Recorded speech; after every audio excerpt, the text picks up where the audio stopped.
suafa malo Yesu Keriso ia le ala moni maleona ia e fifia la fatalofa pa felo ia tu le mai mo mai fo ia tanto puleanga mai lava i ona o se io lava se au pito titi fatalofa fo tanto o tulu ia na tu langa fa pe ia ai mai se o le tapu inga mau tama matina matua fa pe fo il tapu inga talo le tu vai o le tala le fatalofa fa pito ile company le well ia fa pe fo ile mtanga luenga so fo malo loina ai mai se fa la putonga ale utas ia pe yo la to ia o mfai on awinatu nei por kalame mo le fo fa tele ia ai o le fa o wina nei o tanto por kalame o fa ingo ina o le kapite le Ekalesia katoliko le so ia le fo ma fa tasi me le fionga pa tele yoane petita ono ia wale fa o wina o fa mo ala mai lo mai mo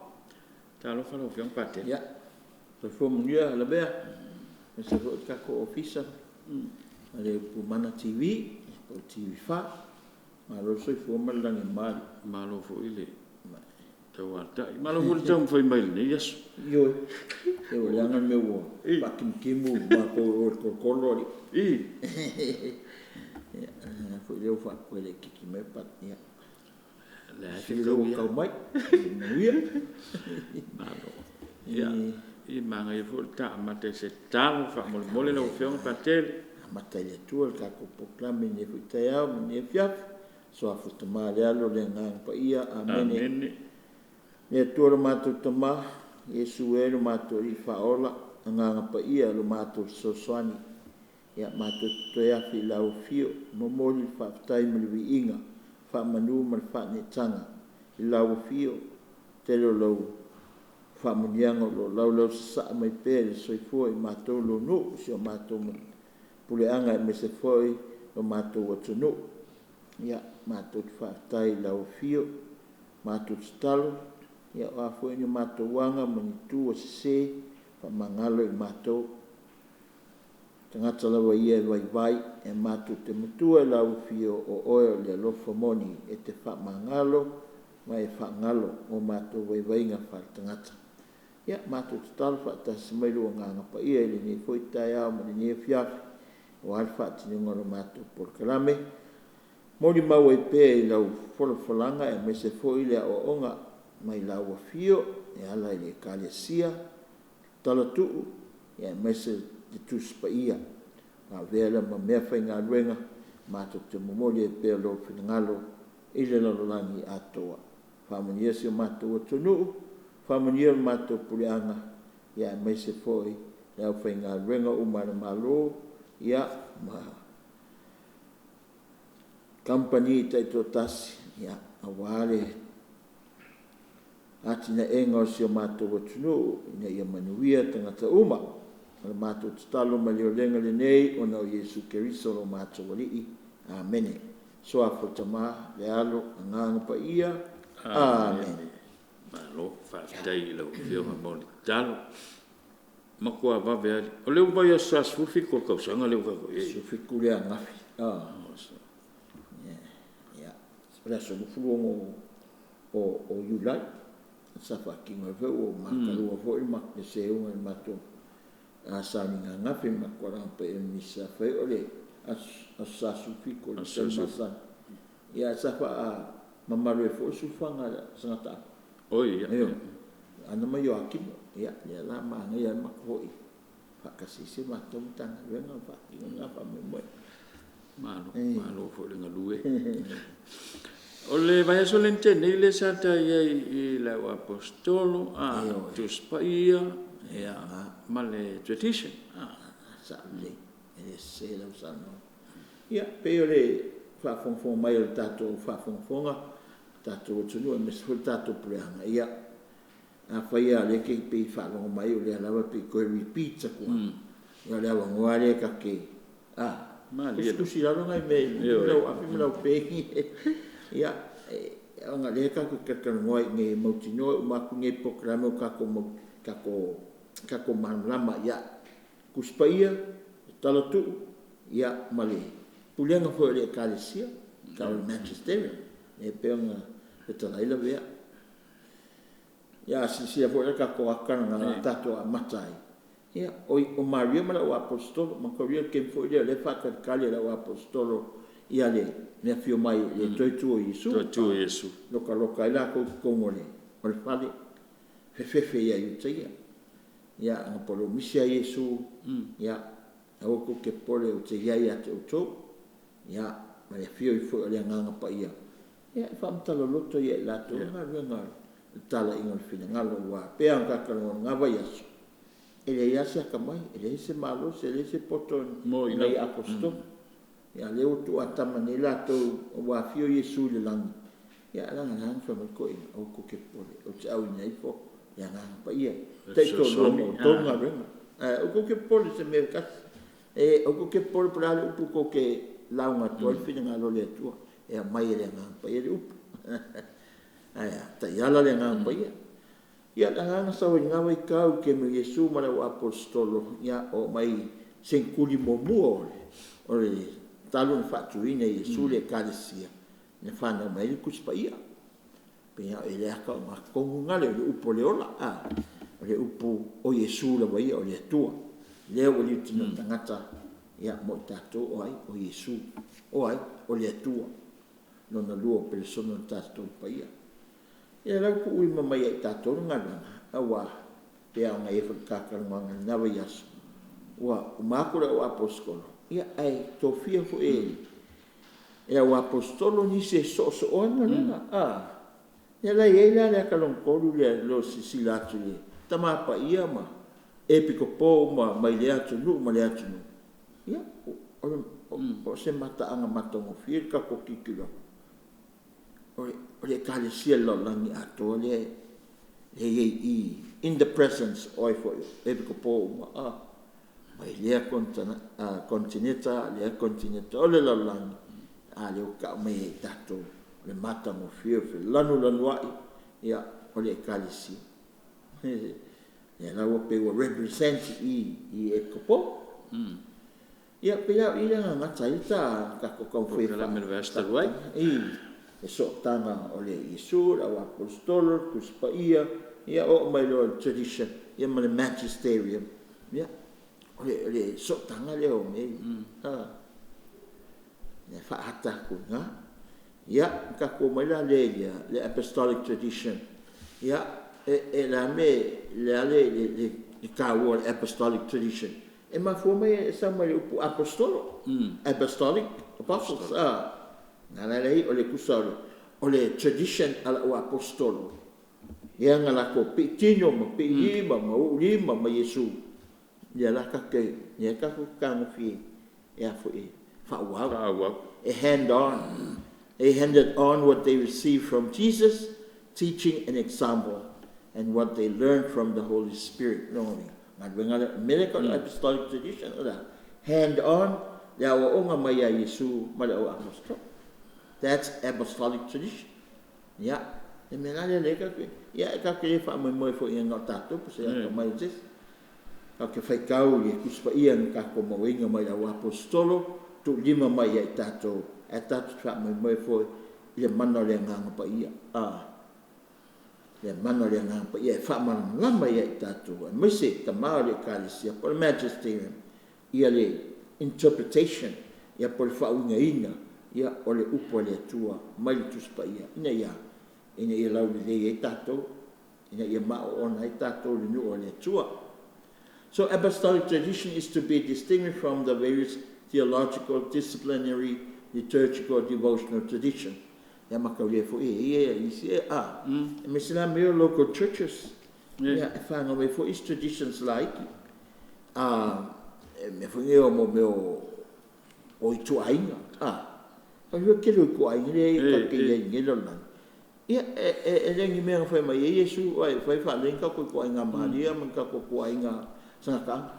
Ele fa penga mai Yesu ke le mo se me fa ko nga Yesu fa penga. Ele tus pa ia. Mai ele fa pe me su fa le o kan misa ma ko plan ka lo. Ele me se me va pe. But o le nga pa ia man musu nga pa ia tai o le Ekalesia ina wo matu Yesu mara o apostolo. Ea, ka ua mea. Le la whanga mai local churches. Local churches, like for example, ka ko pule anga i Samoane, o le pule anga. Ia fia se lau pule anga Pule anga lalang. Iyo. Ia, o ngala local churches nga. Ia le e mea nga whaari tonu mai ai le toi e lato. Ka ko woi. E ka ko e Fatima e whaingofi. Fatima nga whaari e ia. Ia Maria. E le whaari sisime, e le whaari i a kako Samoane. Po sa wa i nye whaari Fatima. A local church, a local place. Ale wa vema. Ale wa vema ta upo i tato whatu tu. I le lo langi ato. Ia, le lau kako. Le umi fo anga. Fo ngai malanga le ati vai mersi ngau i au lopo. Ia, o le lo langi ato. Whaputi Lithuania i o Europe. E sao e malanga le ale. Ati vai mersi. Po le Yesu le lo fa mana. Ia, sia. O le menga kupu yo. I atu Europa. Ia Sister Faustina. Whaari e Yesu. Kusi le aka le image. Ia, ko anga e whaika kalo ia. E awala mai whamanianga. Mea le local church. Aia. Le wa vea ma mea. O le Universal Church. E uka kokalo inga uma. E Divine Mercy. Ngafi. Ia whaifo ima ko Divine Mercy oi. Mako au loku salesi wai wha solo ai au loku. Ia e mako Divine Mercy ma le chapter te koru le pia. E afo. E tamo e tato. Yes. E se le oa le Ekalesia le ngaka le au apostolic tradition. Ia e wha pefo ila. Ia tupunga i tutonu lavu. O lea a local church ma le local church. So it's good. Pe e mabae atu il tala ina o finangalo le tua ma le folo ina la tala le e mabae atu isi e tu lima ma isi le ngalo e fa au finale hand down fa win tu lima tu mut tu talima ia tala ina tala le so ari ka waranga le apostolic tradition li fa penga a skolong fa nga lunga kala no umanga ko inga nga ya ko fa solo mai loa isi apostolo fo le training fo oi ole ya ona nga training fo ile o apostolo suma lua Yesu ama ka training fo ya le tu fa solo mai isi fo I apostolo I tatu vai taimi oi o epipo o le ka ora ni apostles o epipo Bishops they have a direct line to the apostles. Knowing o apostolo ke mingi o epicopo.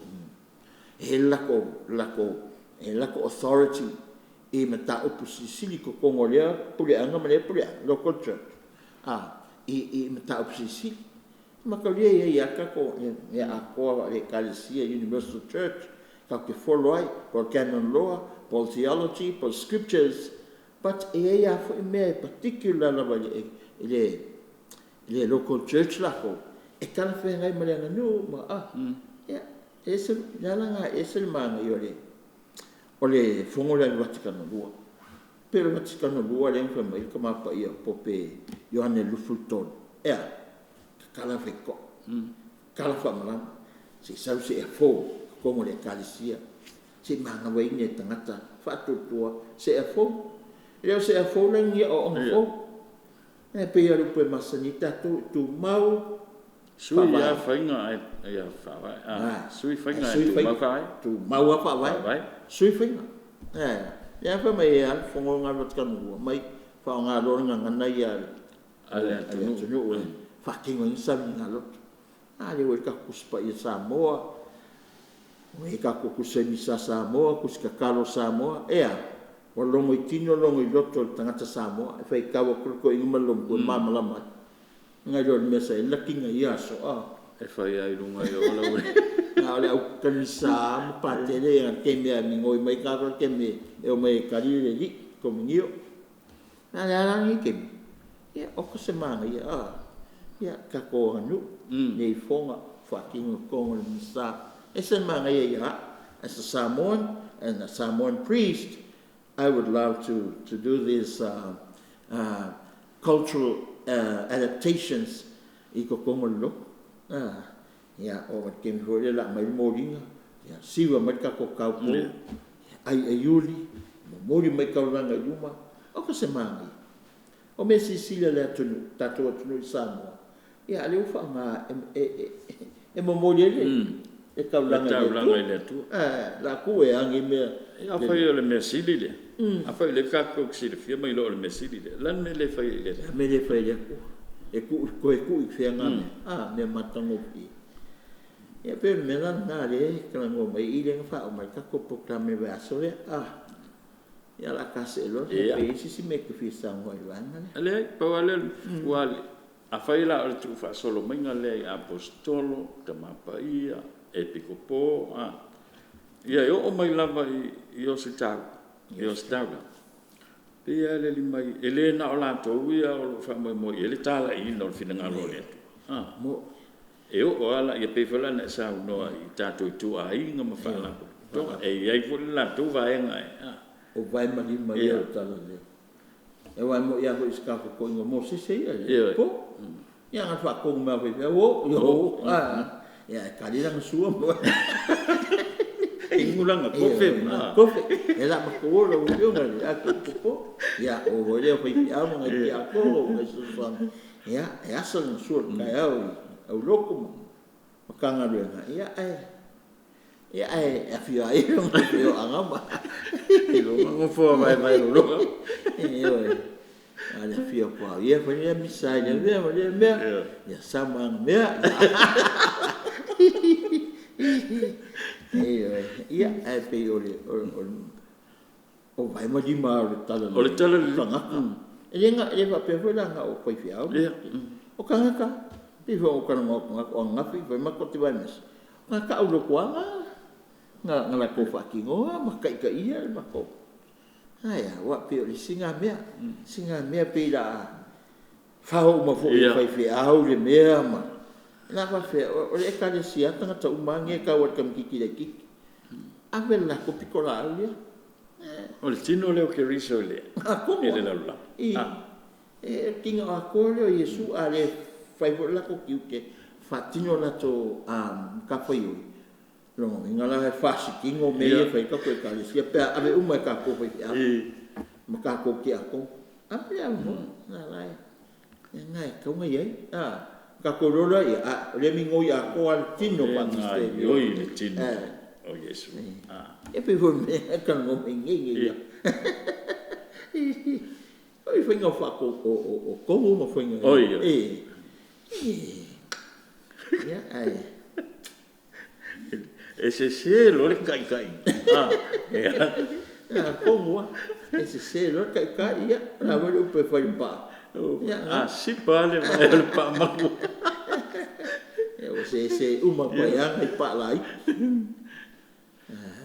e pe ma ia nga ka ko Ekalesia ele e mo ia o le mesa e mo le Ekalesia luma to le Vaticano luma o le symbol sa fanga e pe se triangle sa mai luma fa pe kama pa ia e pe ko po fai feao kapo sa fedel al ko ke le la lui yo ka uro ke le yo le meole o le structure kwa mangingo structure pe e pule mai la le ka to le ko nga yo le mani popo fe se umo ya me la le o mai Vaticano wole me la pyramid wala popo me ma popo anga ye uma kongwa sa e po mix solo kongi ole nga male to fa manga pope yone paulo lu foto ia ma kai ko Ekalesia mai po nga ke mi ngo sui e pono Vaticano lu ele manga o se me ku malo sasa malo si malo ia ma e fai mai lalo ngalo ku kwa mai fa singolo e ka mo nga ka uma le ai mai pope yone lu foto lu ma kai o le Ekalesia le Vaticano go le ai ka ko uma usa uma ka ko mo e ko kusa uma ka ko e ka ko leo e ka ko ka fai oi pati ai ka ika la fi ai fi ka ika I ko kongo meo ele no ole tu pe me ai longa kai ku mai ya o mala e sa wa ia ko mix ka fa ku de ka io ya e pe me sa ia so ia ka dia fo lu mako lu atka fio ma kama pa ia fio le St. Peter Square vo le ma fa yang fa mo ya ngam ia sa e me ngo fo wa pe ma ro e lu ya la sa e ngai ko I ngai pe so se fo lu mo kupu ia ki kilore Ekalesia nane ia wale ia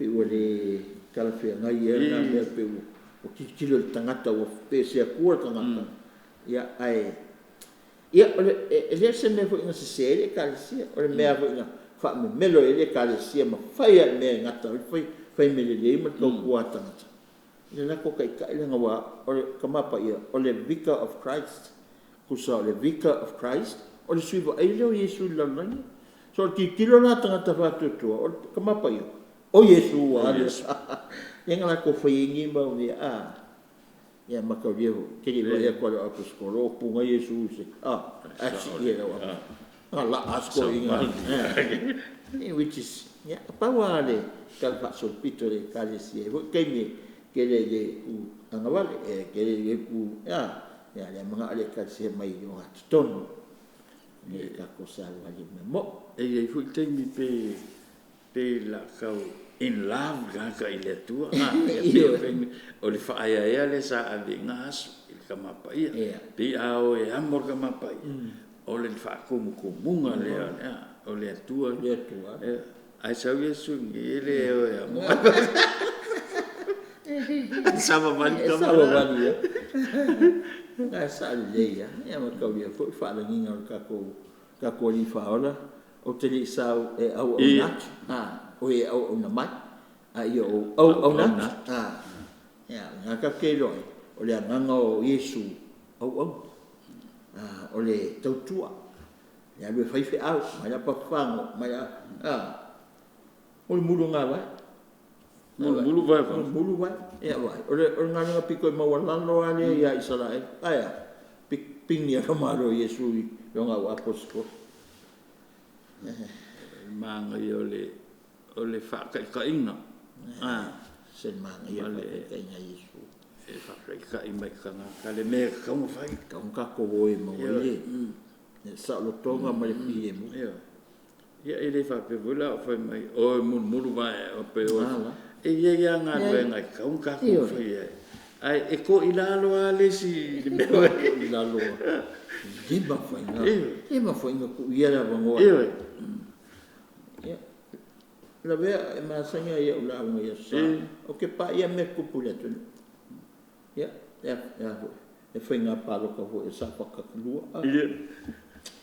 se va a fea nga nga sa o lo ma fo le ko nga me elese le fecha pipi nga lui ole so ale wo nga mai ka ma lo le ku ko ka se so so ko bien lamba ele palen lesa ele amigo ko ele alofa mai le ma fo fa ele abe fu ka ko le wa uma so le yunga ya ele winga nga ta la me le ko avangolo ka ko yuma aya ia ko umi fo li mo ka sang fa pe uma I palo aya la ve ka la bo wala o li ko vai o le si e fa pena e pi wa mo le se ava faka eu ai matai wa ma kana atia lo la so I pua ka pua ma le onga ma le mu vai le fa mai Yesu le fia fia tua fu tanga io makame akama e kwa so ia ka mo fia eu ka ko va pengi ya eu ku wa I fu ia akamu mai ai anka ko le ya ka ko e ko mo sui ko mo sui sia la fua Kaku lo kaku pe au ko fai me ngai fai ka mai fai me le mo kaku ya. E ka ke yo jangan la me fai. Ya ka ko fa le lo me. Sorry. Le au mai.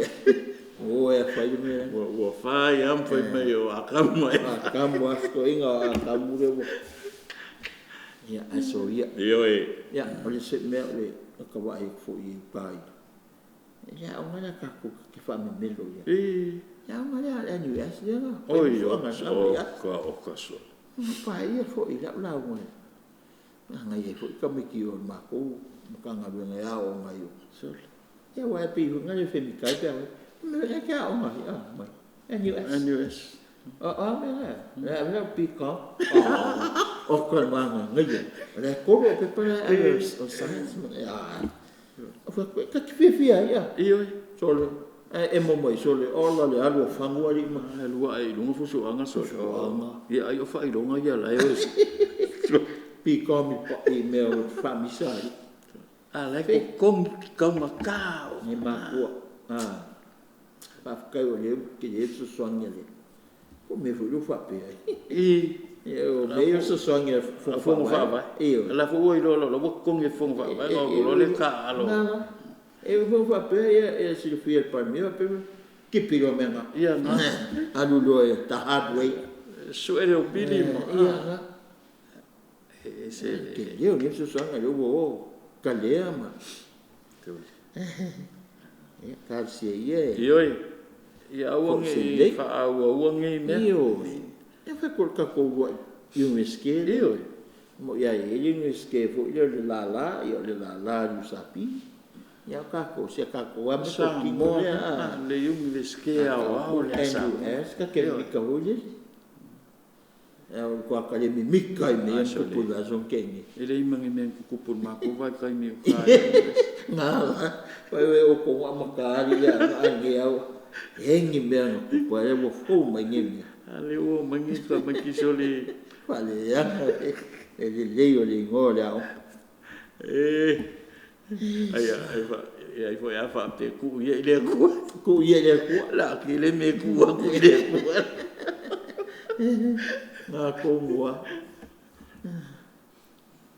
ya ta se mai lalo ya o ila ya le pe slide so we ka the interpretation of the heritage of truth or the heritage of truth or fa ko ku ya ole tuspa ia mal kaltu fa fonga mai samo ia fa ka ko pulian o ni ia ka fa mam ma ko pe ia le tau po malo rosia o le fa tu kerisian e me sa ka ko katoliko ia ole kuspa ia mal kaltu kalku ia ole wa apostolo yesu se fa solo mai e ka ko ka i fa le ku le ngai ka ma pa ia ma e ko sengo e ko so nearly if I mean interpretation of the heritage of truth or that interpretation o le fa winga ina kuspa ia ma le fa winga ina o le talatu o ia fa ia nga ia o le magisterium por tai o le tato Ekalesia kama pa ia ma la to lo nga lui le Vaticano ia ele ngakai i epicopo cardinale o ka mai la veo ka hen ka ka ni ya le ngaka fo ia o misio o ai fo yo o profesa kuspa ia profesa talatu o ko inga maka upo ese ole kuspa ia matala maria mele ta obsisi theology kamo banga fa ngai tai le Ekalesia me la kinga le pakas ile ka mo fai fa mana lama pele kuspa ia man taltu ia lela ikakawanga ngasao mamoni le fa le interpretation mal fa winga o kuspa ia e ma fo sia ia si fia la ver ko kele yo e insilo ia o si fo ia lo o la o lo que sia ia pangalia ia wale fa winga ka me lo ko ia o fa ngai si fo kuspa ia pese sal kwangi fu e iska e isi fai fai awe whapenga. E ia ika lea uloko, whakangora Iesu e mea ngi vai ngā wakus pa ie. Whasala ai. E ngā lolo ua kua i lola i olonga whinga ngā lola ia whakukusa male uko lea tu. Ia whaile mea lai mga ai ese mama. Ia kako wha. Mo ie Iei fo li kalfa so pito i whenga i tuai pe o maulus pa ia. Ke mie ko kama ele tua. Al ko kama ele tua. Whamai o le fua le tua. E fua alofa. O le fua alofa. E fua le ko pe wa kia isala e luo kau. Kau pio ese. Li lifa ia kua ese. E paperongia, maasulia, ngeisia kua ese. Ia kungai. Ia wai. Ia ona o le lofa o le tua. Me la ngā le, e ko konga kuspaia. E le whape e ikalea koe kako. Au i kuspaia, kako keiloa, le tua le au Israelu, le tua o Yesu, le tua le o Kelsiano. O le kua kasi ale upu, alofa. E muti vale le alofa. Tele ngese toasa. Tele ngese kosa, ai te le la walona alofa. E aka ke mau kong kuspai, e aka me ikai. E ikai kai e le koe longa mo Israel mai. E mo se sa, awi whai mo sa mo le la koe mai, se la ko me piko. E ko kama e le tua, e manu malo alonga lo. Lona loto wha mangaro. A amikanga ka pe ia, o mo se ma, ngaka wha ngai le tua. E koe wha fo mai es, ia Israel mo le ala, ile ala mo le ala.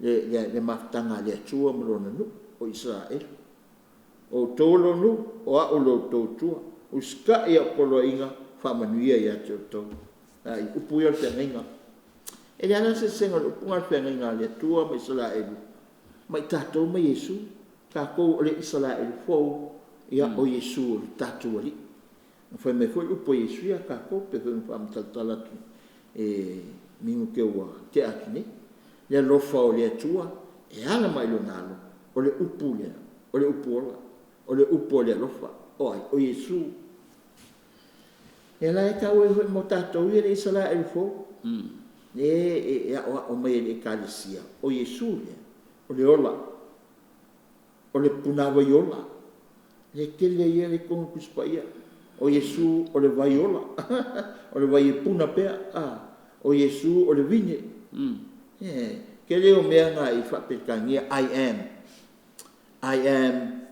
the Lamb of God. I am the vine. I am the truth. I am the way. I am the life. Wawai. O mea o mai e le ksau kuspa i whengenga fō. Ka o mai e kako. O lea tua e ala mai o nālo Yesu. O lea kua o lea rofa. Na kako whkango whie. Ka kasi se upu mga mea. O lea tua rofa. E tau masua lona rofa. Kako ke le foi ngā luenga ki keri, ngā luenga le leim kako ko anga mo kako wangai kakalo. Inga ia rofa mai le toi e tato. No. Pe kako ke ansala, kako ke le anga, kako ke whaalonga ka, e a rofa pe le tua. E le wiforo whaalonga ka ngā e sui e le tua malona rofa. No, o le rofa o le tua pe o kimuko. Ke mwhainga ala ku kawhi, kimu whakali ase, le mwhai. E ke kimu ia ma oi. E whape, nā le rofo le tua. Pe kako ke le lei pe le anga, pe kako ke anga sala, e tua mau alo nā rofo. A le alfina ngaro le tua, e kako wau ina, e makako salamo, koe fo i le tua. That's the whole story o le kuspa ia. O le rofo leo le tua e le ima whai ina laa, pe alu ese mai le la whianga inga malona, le pe ona e sauna. Saoa. Wa o tō tua, o tō nu. E ti ngā ona le anga Israel. E a Israel e soli le tu la fono makolo a inga le tu. Aia le tu e lofa ia Israel. Koe ka mea kua le tu e su e mai. Sionga nu. Tu e au mai. Ka ko mawhawholo ku me kasi o ngā mea. E makau kia winga e la longa i roka lokole i koe ngā tua le ka ke kuai. Kasero. O kasero. Ya pe fala o ka ko kai mo ka ko li sala el ko te mine. Ya ale la fo ya la ko le Ekalesia. Ko angan lo ko angan kakal ya o mai awai pe la nga finga ka ko fo. Ya ave pe ka ko kinganyo sanga tana fe fo ma. Malu ya ka ko kingaye ele o mai ni me. Si o mai. Ele o ke yasis. Na paule me ka ke lo ma muia. Pa sa ia sanga. Ele nga sanga le au ka divine mercy. Ya isi mau mela. Awala ese umai ale tu ala mai le Ekalesia. E mau ka ko manguia le la. E fefe o mai fai me au me e manguia. O me manguia. A fefe o fai me ele se me mo. E wa ka fa lo ngi pinko Ia. Wa o e pinko le aso le ao. Ko pinko po. Ko pinko po. E se la le Ekalesia foi el pinko ngai ao. Ai se foi le iwa na foi el pinko po. E ngau. E tumu. Che mio nga due pakkele di loi si sen. Oi si sen. Fa solo la ai nga au nga vo e la si ai nga fefe io fa finge e fai me ia. E fefe e ma vo dele. E sa meio ko ai nga me. Allora sul mi sa vo kai mercaula.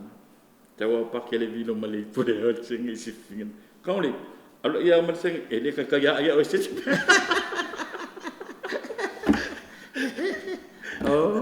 Kosia mo alo vila ka silo mo ko alo ha mo sing ai maka mai ko angala si lo mo ko le lo ko malanga pe foi le wa vele me le mame o feel confident o le ko fefe pe o ma pe wa ko ko yo ma fa so no la ko yo o wa so se alo le fia o la wei no o le me le sale le io fai nga tato io ka fa ko ka se o mai ko ye ngi se fe ko ka kus pai a wai ka ya lo ko si ka ke bate pika ke pefe me pai oi el man kula o dice wa nga ya fe ko kus pai yo ka pai sa ka ka silio nga o le ka ya lo ko mo le ka o wali o ka yo le afile o ka ya le que le fue con la vea ya udah kuai umong oke nya ngai umong yuk ka ya ngomai pada ia api nga pa ia dia tua ia oke fefe sabe ia vai nga at least la que ave for foi sin algo nga mo le tua e for la ngo se va que le ni nga ngo fa ngai o lo sabe foi o ma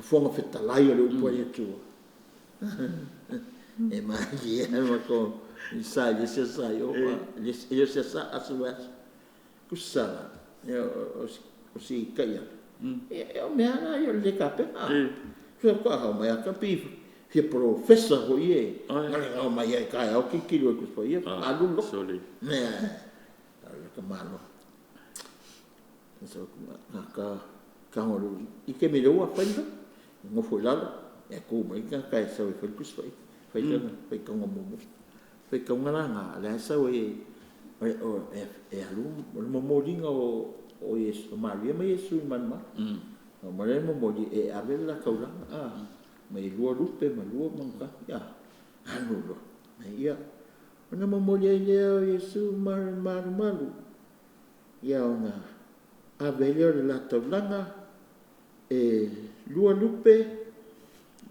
ma le lua ma ka fa pena ka fa ko ma le lua man ki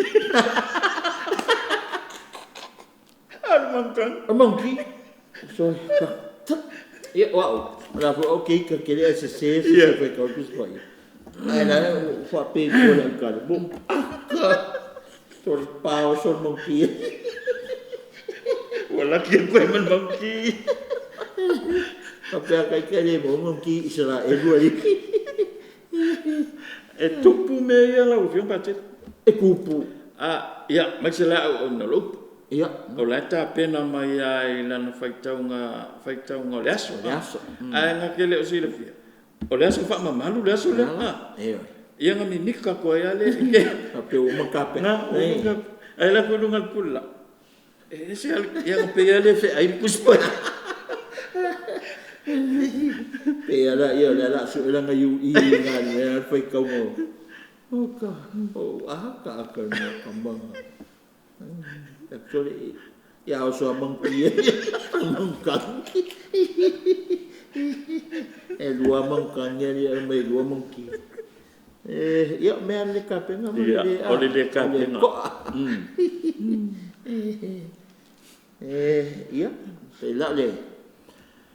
Ole vanga le o me lo ka ye yo le como fenga inga ia mautinoa le sao matonu le fa ya fo le interpretation le fa winga ina o le kuspa ia mal tantu o ia fenga le ia kamale Ekalesia ka ua o le magisterium. The apostles entrusted the sacred deposit of faith, depositum fide, to the whole church. What is depositum fide? It is sacred scripture and tradition. Sacred deposit of faith. Elua. Me kunga oe Ekalesia. Elua vai ola kuspa ia matatu. Kako pokua yo kako fatu tuanga. Katoliko ia wai pe ang kakango na vai asu.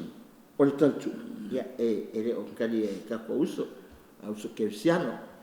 O se vanga la ko scriptures alone no vinga nga kuspa ia la ko kisawa yole fa voltato o kuspa ia malitato ni fe un kako ke ia nga Yesu mala wa apostolo na fai ya le kala men kuspa ia matu lima tu mutu tu talinga tu I epicopo e ma kemingi ka wana menga. The entire holy people of God, united to its pastors, remain always faithful to the teaching of the apostles, to the brotherhood, to the breaking of bread, and the prayers. Awa. O me ale le ka tui. O le o apostolo ya makako fa maungi fo I brotherhood, that brotherhood kako o le unity. Ne wo so le brotherhood ya makavia fo ngai kinga ya kako matina brotherhood le tanga te soifua uma. Foi my sisterhood. Yeah, sisterhood. Sisterhood, but for the brotherhood, for the manhood, for the uma le fia. Que fu fai que o mas esse Facebook se proclamei. E a breaking of bread. Lá breaking of bread. Le ka foi kai uma. Kala pa ia misa. Tof ya male wine. Ai feing wine. E matatalo. Kakalo mua lea, taulanga pa ia misa. Ia maisi mau kakalo, le masina mele kakalo. Nā mele ka ua mai, inga ia, kasi e kako mele. Mai lea ki ka kiro at kasi. Ia. Ala. Mua, o whai kaunga lea sanga, ka whai kaunga I kai au ngei. Ia, ele o. Ele ese lea, o lukuma lea, o lukuma lea, ese mka puleanga, lea puleanga. No, e kasi ia. Se I wanga nā, pēa ngai ka ua hoi ke mingu ke ua ke. Oisi pule anga, e whamamaru ia au sangato. Sangato hoi whapikoa I la ko pule anga. Ia po kakonge Pasifika, ke meo ia Amerika. Ia o wai ako, ua o mai ane, ia so whamamaru ai fo isko ingo sangat Peter Sane. E ne ise me whapenga kongo o Amerika. We fapas, kamanga pi fapas ya la ko isa. Le mase ila kile mama kele ya pekel sangi. Amo ka ko na Pasifika. It's a must. E ka kawang ka ko fa malung isa. Ole afo ole maltile mal sangato ka ko Pasifika. Le ka ke lo le malama ka pasol pito o pekel sangi. E ka ko na fa ma. E te tauna fa ma. Kawang fa ma.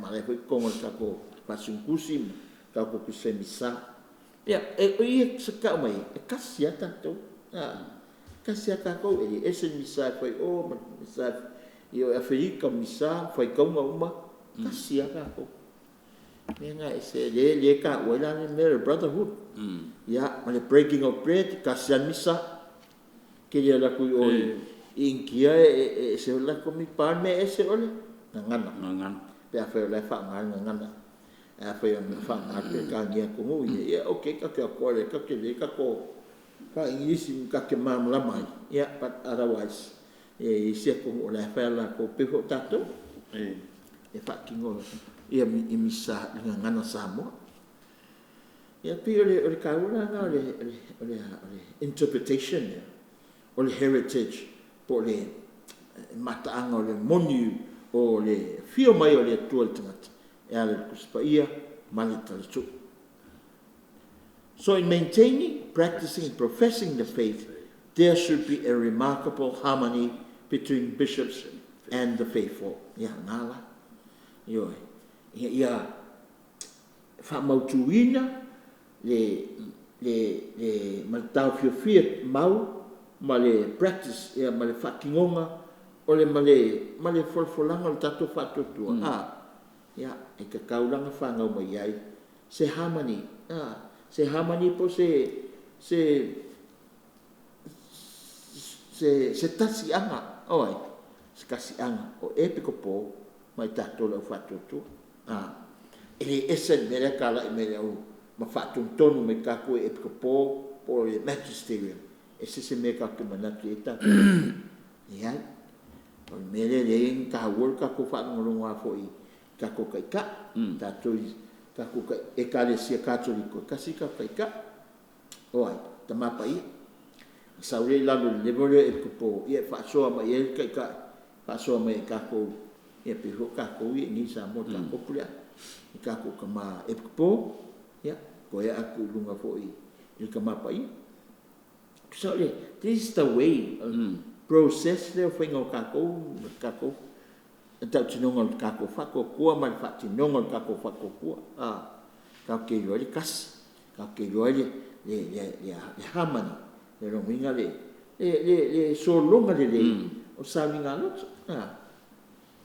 Kau ke roi le Holy Week, o le Holy Week. Ia, e kasi umai ale, lalo langi ato.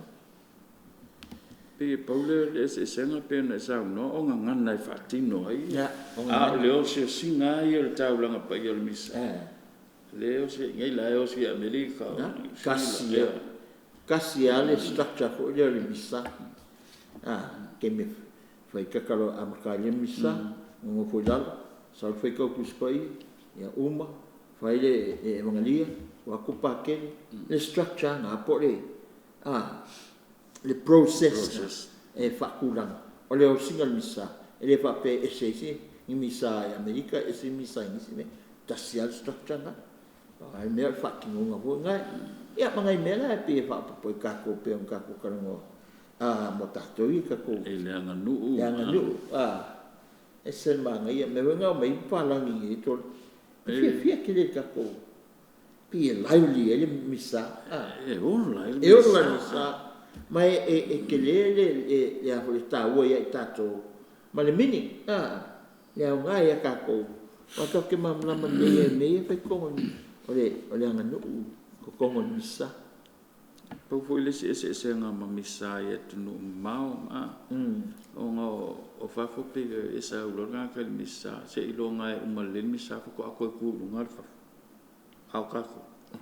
E alo ale la unga la nga susu mai ele marco ai alu faf kai no fa manatu malvanga ya la ve na se me kawa mo kako puleanga me kako Ekalesia o me ale fe yanga lo fe yanga ke kako lo pe for ma conta ngani ke le abo no e sa lo ka ko wo fa la ko lo sa ko ka fonga ko yo ngu na le lo na mo le pe se la ma pate lu ma lo le so le fa afio mai ko afio mai ye ni ko mai ka ku ya yo ma yo wa ko mai lo fio nga ya pa ya ko fa wa ko la yo ai me na ai me wa ko ke la pa ta me so ku pran karbo e manga al tileia e manga awangi ia makanga la ngale ke e manga ia fo ngale o la fa ko senga wo ngale ia e pa o ma lo se ma fa le aku le ofua ngala oka o la me o le fai o ngawa mo fo ma vi o ma ifo ia ke oi awa ku ule ifo ia tua o me mo ia le winga mo ia ngalo me ngata kako me le loko pe e nga ile upule nga fai i kaka lu kai mo mai va ile a saulo la alu lo ngali por kama fia fa sen ngali e ke lu kai da o mai mo o ile o ngai fia ko isinga mo kau le ngau pa ia mo malu mo fia kangaka kau malu kuinga nga ai la o kangaka mau lalo wai le ka kere mau ko finga la se fia si ke mau lalo apenga wala ka komisa ai sau amakalo ka ke o mo pexal fa misa ka ke o pa ia mo balu fa ku foi ko ele ulunga ku ku umaina ela ku piki ela ku piki o kambanga fa ba ko ai ma ka ko ai sau ka ko ka lo ko mau lalo e ka kere fia ele ku kusaka ko mane tu ya la aknge o kau au ia o nga fa ia mi nga fa ia tu pa o ko se vai nga kala nga lo su sengela me ko ngi alo nga e wa ko limpe fa nga ba lu se o makoro umangas kai nga la ai mo wa fa el pepo o ya ya kwa pepo sa ri ngo ko ma ko ye le se me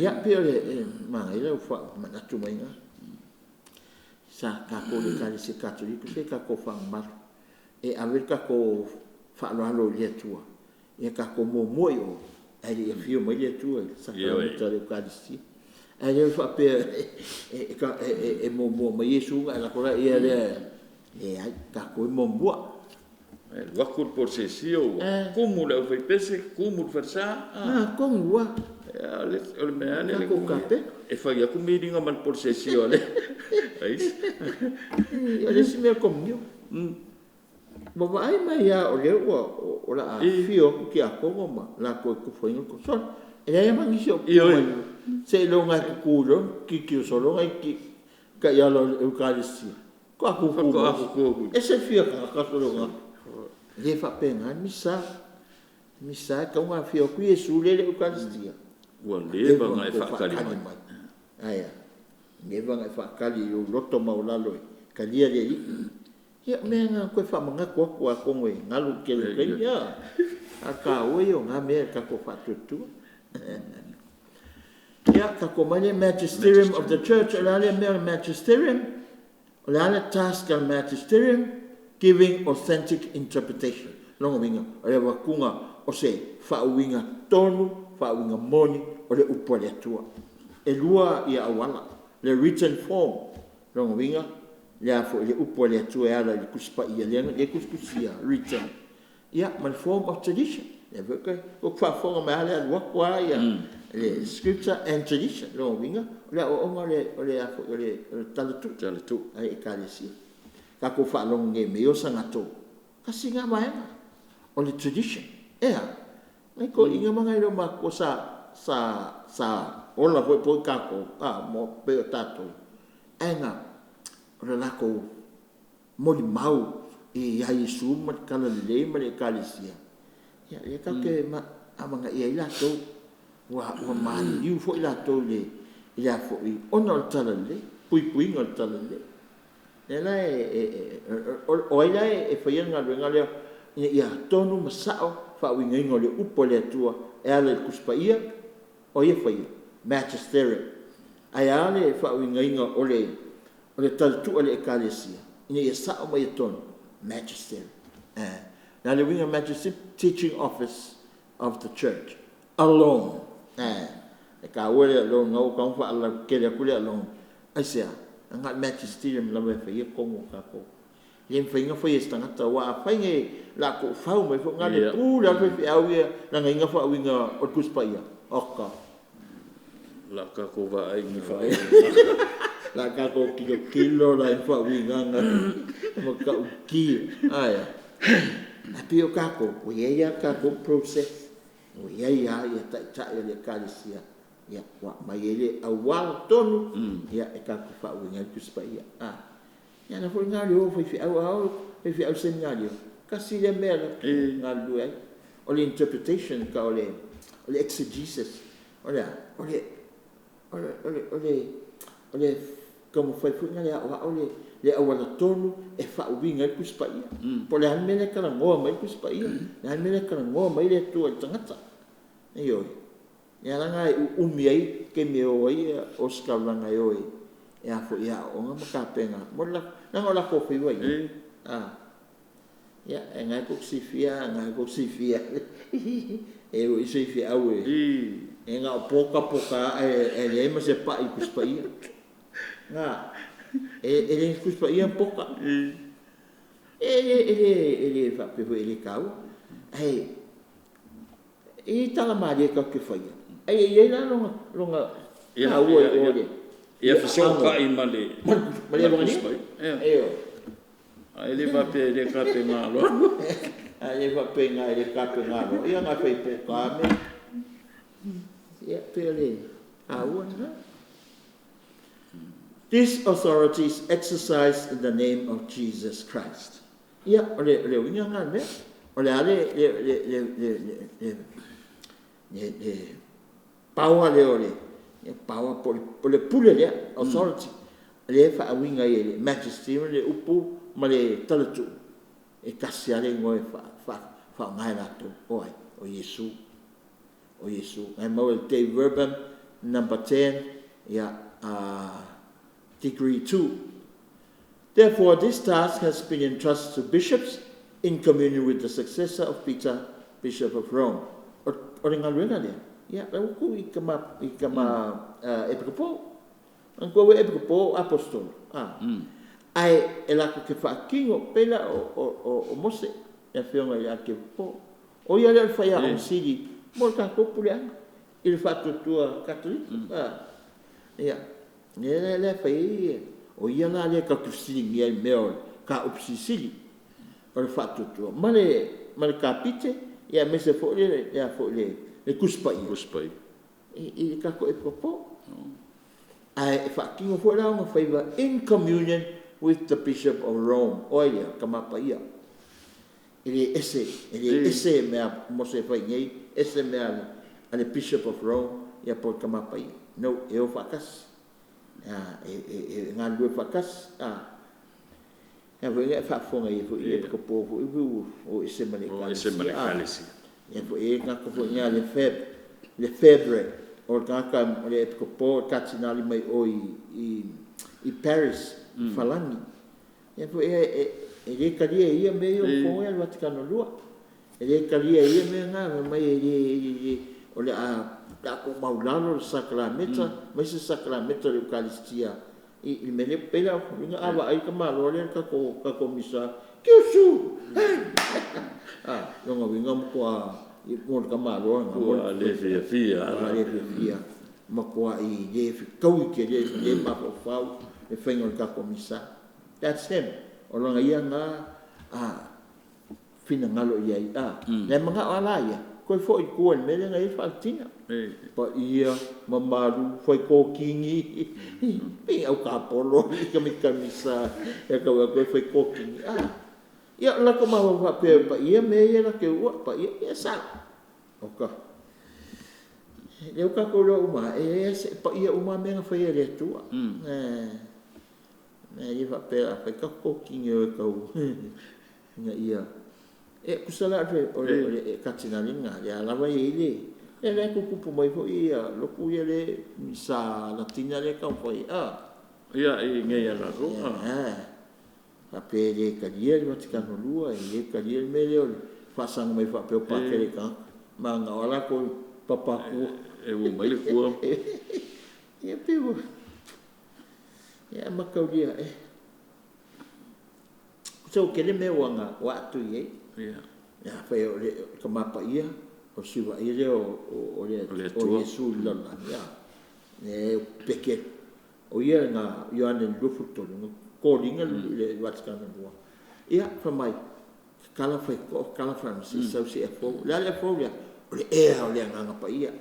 Sau le ngangapa ia, fongo whakasi le Vaticano lua, ma kai le Ekalesia, o angi me kupu mai e mangi o ngā whongo mo le o le whātoto tangata me ngaka ke awe ia le ngā whio mai langa pai whongo whakas e sere kele o mea ka ua le whono le watikana lua ia le sau le kakingari e kea ui ngana ke e langa pai si ia kuro ko mai e ngana pai ia kako le winga o kala o le winga le whamtaranga ia e piko poho e ke e vo iskai mire kama pai alo tau no i lau fiam ona o leu vai atu ta taimi ua o mai e fol taimi sa fatu langa mo ta ua ia belea ia salo le tau unga leo por kalame ne yasu tai tu la non ni lau fiam ia kama ai leo ta por kalame lo fa lo fiam pate ia alo fa tai la vai fa fonga tato matunu ma tato pule anga me se foi pa anga o lo foi malato me fia como mai proclame nei fa no longo il Kapite Ekalesia katoliko ia malona fa tutua ia malo la vole un sai fa kai le fa fonga ia kai foi le lango mai nei proclame taua ia o le ngala vai ia kako o malama kako fa tutua kako wol misau kako lor me kaun kako fai por la lava sacramento por kusvaia por talatu ya kako mam la mai tawai la le ni por kalame malofa taya to ya until next time le fo vai aso la kako ko fero ya na pena un kako fero ai lu monu ai to no pa mo ye kele le tu el tato pulianga pa mo ye foi el kako watunu so fo mo via o le tatu por kalame na mo le so mo le nei vai aso fa tele la vai lo fa tasi mai ia male muli pe le tatu por kalame le nei ai el tentunga ia o telefo se fa oloanga ia mai se o fa oso fa le nganga i le aso mo le tatu por kalame fa tele le compagnia le well fa pe fo le tanga luenga so fo maloloina ai mai se o le fa la potonga le utos le lango mai nei por kalame tato felo ile vai es fo manuia toenga le so soifo Grazie.